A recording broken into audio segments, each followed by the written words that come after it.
Source তো জনগণ, এটা তো আমাদের কারো টাকা না, জনগণের ট্যাক্সের টাকায় দেশ চলে। ট্যাক্সের বাইরে কিন্তু একটা বেসরকারি ট্যাক্স আছে প্রত্যেকটা মুদির দোকানে, রাস্তাঘাটে, ওকারের কাছে,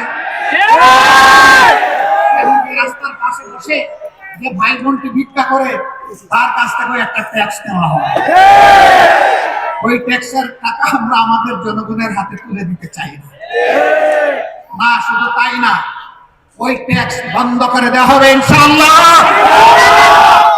ওই ট্যাক্স টাকার চাঁদাবাজি আর চলবে না। আমরা বাস্তব চিত্র দেখি, গাড়ি থেকে টাকা নিচ্ছে, বলে এটা কি? বলে এটা রাজনৈতিক ইশারা। আপনি কোন দলের? একটা বলেন নাম তো পাশ করে বলে দেয়। আবার কেউ নাম বলার আগে করে দেন নিয়ে টাকা, নামের কি দরকার? আমি কারে টাকা দিচ্ছি এটা আমার জানতে হবে না? সম্মানিত ভাইরা, আমরা ঘোষণা করেছি চাঁদা আমরা নিব না এবং চাঁদা কাউকে নিতে দিব না ইনশাআল্লাহ। আমরা বলেছি দুর্নীতি আমরা করব না এবং দুর্নীতি কাউকে করতেও দেব না। আমরা বলেছি ইনসাফ প্রত্যেকের জন্য, জাতি, ধর্ম, দল নির্বিশেষে নিশ্চিত করা হবে। ইনসাফ এখন থেকে আর টাকা মূল্যে বিক্রি করা হবে না। সেই বাংলাদেশটাই আমরা করতে চাচ্ছি।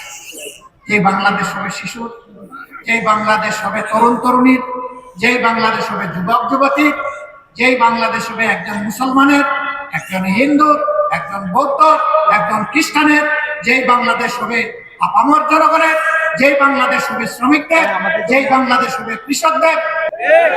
আর এমন বাংলাদেশ নিয়ে গর্ব করবে আর বলবে আমি একজন বাংলাদেশী।